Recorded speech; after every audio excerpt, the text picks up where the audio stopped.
Perdonadme que antes he tenido que interrumpir la grabación porque tenía puesto el volumen y nos estaban molestando. Bueno, estaba indicando que Bernini trabaja con el cardenal Scipione Borghese como mecenas hasta 1624. Con el cardenal Scipione Borghese pues hará unos grupos escultóricos, como estaba indicando, maravillosos. A partir de ahí pues sube su fama, su crédito como artista, y entonces es contratado por el Papa Urbano VIII, que le va a encargar obras importantísimas y que afianza un poco su posición artística en Roma. A partir de ahí los encargos ya por parte de los diferentes papas se suceden, por parte de Inocencio X, Alejandro VII, y no deja de trabajar pues hasta el final de su vida. Va a estar durante toda su vida con esos encargos importantísimos del papado en Roma, salvo un breve periodo, que 1665, que marcha a Italia reclamado por Luis XIV, el rey Sol, al cual le va a hacer un retrato. Salvo ese pequeño intervalo en su vida, lo demás, como digo, toda su producción está en Roma. Entonces, la mayor parte de su producción arquitectónica, escultórica, hay que ir a Roma para verla, ¿no?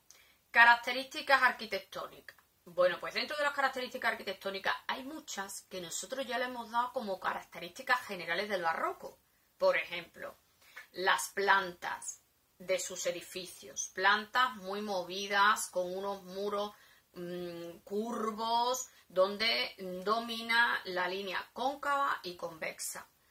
Decoración excesiva, utilización en sus edificios arquitectónicos de diferentes materiales, mármoles blancos pulidos con bronce de diferentes tonos, para, como siempre, el mismo objetivo, ¿no? Crear un escenario para impactar al espectador.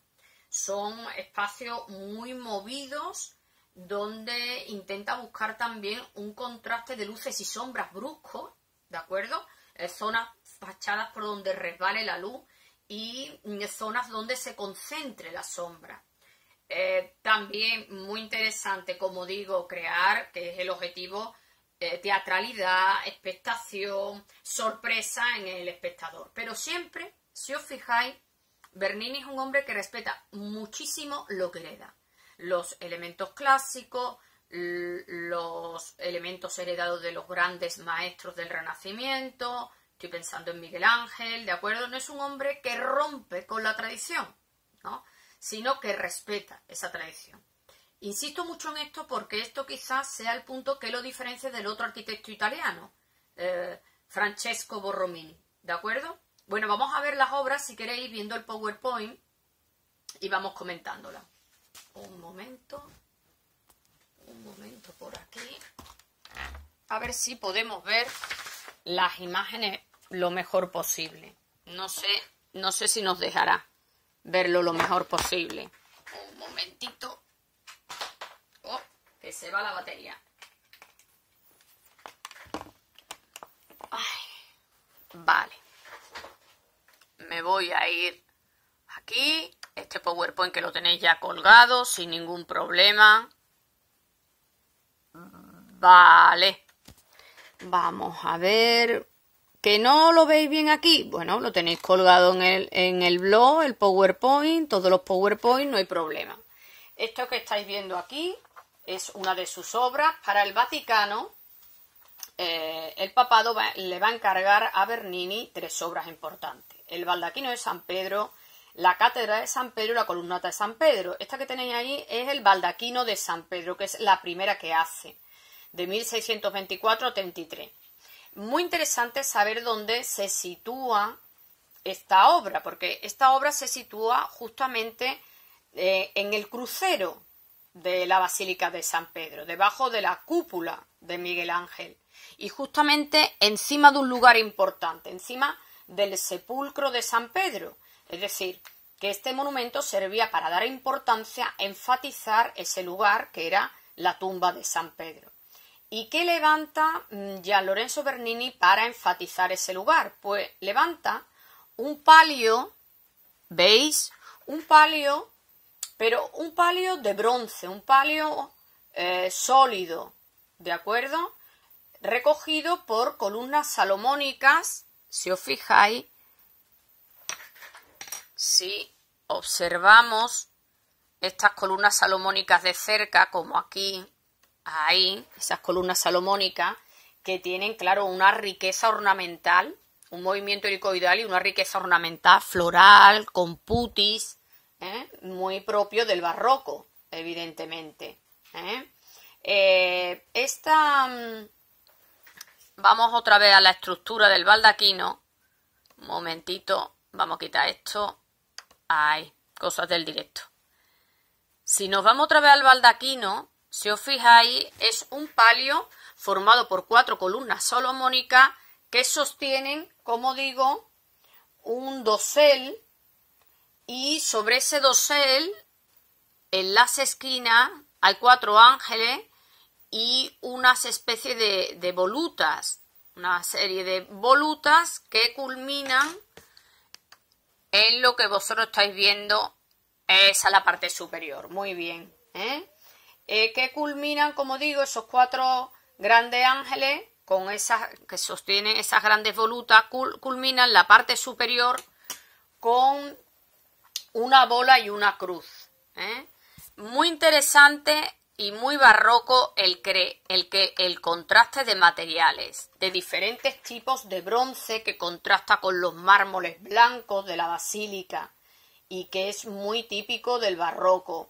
Después, muy inteligente por parte de Gian Lorenzo Bernini de crear la dimensión adecuada de ese baldaquino, porque tenía que ser importante para enfatizar el lugar, pero no podía rivalizar con la iglesia. Muy interesante también cómo relaciona la bola y la cruz que tenéis aquí con este paloma que representa al Espíritu Santo dentro del dosel, y a la vez con una pintura que tiene la cúpula de Miguel Ángel en el interior, que es Dios Padre, con lo cual tendríamos relacionado Dios Padre, Jesús y el Espíritu Santo, el concepto de la Trinidad. ¿De acuerdo? Creo que os he puesto más imágenes aquí del baldaquino, más imágenes. Aquí se ve muy bien lo que os estoy diciendo, cómo de manera inteligente Gian Lorenzo Bernini crea el espacio adecuado, donde relaciona Espíritu Santo, Jesús y Dios Padre, que está aquí, en la cúpula. ¿De acuerdo? La otra obra en el Vaticano es la Cátedra de San Pedro, que la hace posteriormente entre 1657 y 1666, y se sitúa en la Basílica de San Pedro en el ábside, ¿de acuerdo? Y es un monumento, una obra artística que está de alguna manera dando importancia a lo que es la silla, ese objeto que según la tradición había usado San Pedro. Está dando importancia a esa reliquia que mantienen unas figuras que son, a ver, aquí, mantiene alrededor de esa silla unas figuras, 4 figuras que son los doctores de la iglesia, y en la parte superior un rompimiento de gloria que es espectacular, os lo pongo aquí, ¿veis? Un rompimiento de gloria de donde salen rayos y los angelotes alrededor, y donde se supone que en esta zona central entra la luz celestial, ¿de acuerdo? Por cierto, ahora veremos la originalidad de lo que os estoy explicando. Si os fijáis aquí, vuelve a haber contrastes de materiales, contrastes cromáticos de materiales, y aquí esta zona central que de verdad sí entra la luz celestial, porque lo que ha hecho Bernini de manera muy original, que después se va a copiar a nivel europeo, es perforar el muro para que entre la luz real y derrame esa luz por toda la obra artística. Después en España, por ejemplo, se va a hacer algo parecido, perforando los muros y creando lo que se ha llamado transparentes hispanos. La otra obra que tenemos, y que es conocida porque sale un montón de veces en la tele, que es la columnata de San Pedro, la plaza de San Pedro, la hace en 1656-1657, y fue una obra muy difícil, porque antes de realizarla le pusieron una serie de de preceptos que tenía que cumplir. Por ejemplo, desde esa plaza, el Papa, cuando sale en la loggia, que es una balconada que está en la fachada principal, la loggia se tenía que ver perfectamente desde cualquier sitio de la plaza, ya que desde esa loggia el Papa bendecía. Por ejemplo, la vieja entrada del Palacio Papal debía de estar integrada. Tenía que ser una plaza amplia que acogiera el mayor número de fieles posible y que tuviera algún tipo de recinto para guarecerse en el caso de las procesiones. Bueno, Bernini va a cumplir todos estos ítems y va a crear una plaza, como veis, de forma ovalada y simbólica, porque simboliza la acogida de la Iglesia a los católicos. Según el escrito, acoge a los católicos para reforzar su fe, a los ateos para iluminarlos y a los herejes para incluirlos. Vamos a ver si nos adentramos un poquito más. Esto es un detalle de esa plaza, de esa columnata, donde por supuesto sigue la tradición, los elementos clásicos, lo cuidan muchísimo, esa tradición clásica que él respetaba, estas columnas dóricas maravillosas. ¿Veis? El entablamento, sin embargo, es jónico, porque y incluso con esta columnata, ¿qué es lo que hace? Crea una columnata más baja que la fachada del Vaticano, con una intención. Fijaros qué inteligente. Esta columnata la crea un poco más baja que la fachada para crear mayor verticalidad a esa fachada. Aquí tenéis la columnata o aquí el interior de esa columnata y nos pasamos ya a la última obra de Gian Lorenzo Bernini, también en Roma, que es la iglesia San Andrés del Quirinal, que hace de 1658 a 1670 y que no tiene desperdicio, y vamos a comentar planta, interior, fachada, porque es una auténtica maravilla y refleja muy mucho el estilo de Bernini. Fijaros la planta, qué movida, es una planta ovalada, donde no hay ni una forma recta y donde domina mucho los elementos curvos. Fijaros, esto sería la entrada, la fachada, que es convexa y que juega con el ábside, que es cóncavo. Hay este juego de convexo y cóncavo que tanto gustaba en el barroco. En cuanto a la fachada, bueno, también veis esto que estáis observando, pues son pequeñas capillas, algunas formas rectilíneas y otras formas curvas. Claro, esto desde luego no tiene nada que ver al Renacimiento. Y esta sería la fachada principal de la iglesia, ¿de acuerdo? Donde, por supuesto que hay elementos de la tradición clásica, Grecia, Roma. Estoy pensando en el frontón, estoy pensando en las pilastras con este orden corintio, en las columnas, ¿de acuerdo? Aunque él ha intentado crear como cierto movimiento en estos elementos. ¿Por qué? Pues creando, ¿veis? Ha roto el frontón, ha creado como retranqueo, aquí también, ¿de acuerdo? Entonces, sobre este frontón, que está roto, triangular, enmarca estas pilastras de orden gigante y en la parte central aparece columna de un orden menor. Esto tiene que sonar Miguel Ángel, ¿verdad? También. Y sobre ello hay como un pórtico semicircular y unas volutas y aquí el escudo, un escudo de armas, el escudo de armas de los Panfili, que es quien, el mecenas que le encarga la obra.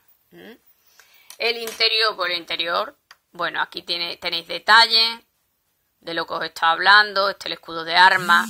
Mirar la decoración y el movimiento hasta en los elementos decorativos. Y este es el interior. Creo que también, si queréis, vamos a ver el interior también aquí en internet. A poner interior de San Andrés del Quirinal.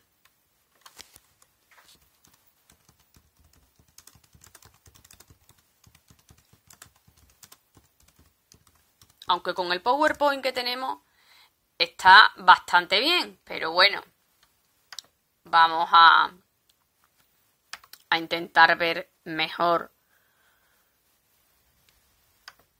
Vamos a intentar ver mejor.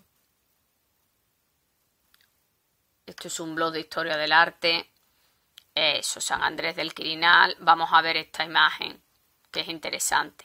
Ahí, esa imagen. No sé si lo veis y veis ese contraste de diferentes materiales, que es simbólico. Claro, la parte inferior, que simboliza la tierra, con mármoles blancos, rosados. La parte superior, que es la parte celestial, con diferentes bronces, ¿eh? Y este entablamento potente, que lo que hace es que divide las dos partes.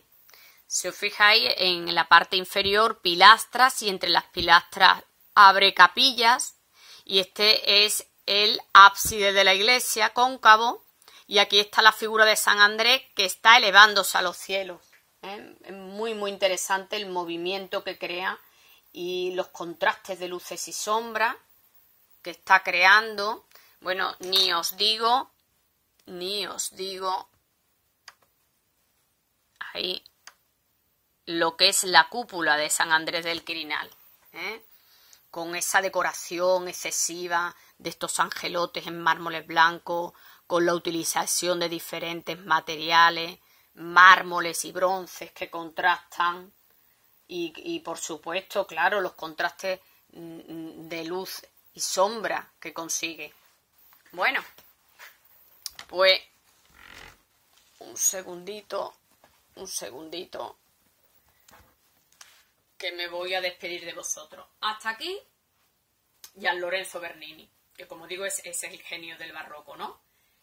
Para el próximo día, pues nada, damos Borromini y lo comparamos a ver qué tal. Venga, un beso, cuidaros.